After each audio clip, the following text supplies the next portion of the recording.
Hello, everyone. Thank you for joining me. I'm Jill Bloom, Group Publisher of Roofing Contractor, and welcome to our Best of Success podcast show. It's always an honor to have with me Trent Cotney, partner of Adams and Reese. Trent, thanks so much for joining me. Jill, it's great to see you again. Well, we've got a great topic to talk about today, Trent. I mean, there's no short of things to talk about when it comes to AI. And from what you were just telling me, it sounds like AI actually is creating a lot more admin work for contractors, whether you're commercial or residential, whether you're drywall, whether you're a GC or you're on the roofing side. What does everybody need to know? What are you hearing?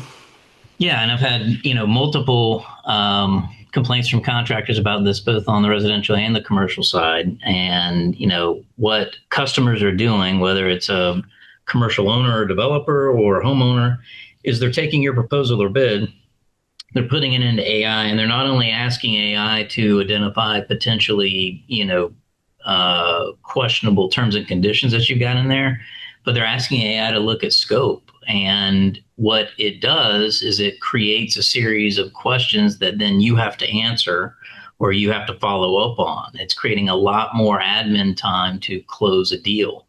On the commercial side, we're seeing it being used to compare bids, to make sure estimates are appropriate, to look at scope, and also look at terms and conditions. So one of the things I get asked a lot by contractors is, I got to figure out some way to deal with this. How do I deal with all these additional questions that are being asked that some of them don't make any sense at all, right? I mean, AI just spits a bunch of stuff out.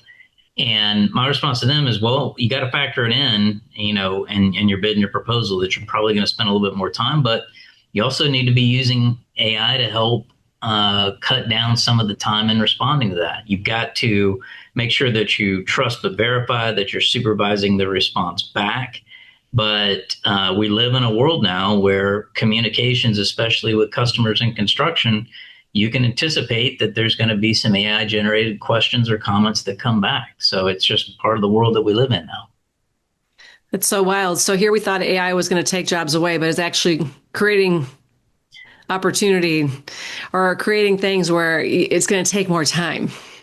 Right. It is, where you would get maybe 2 or 3 questions before, you've got a customer that's ready to convert.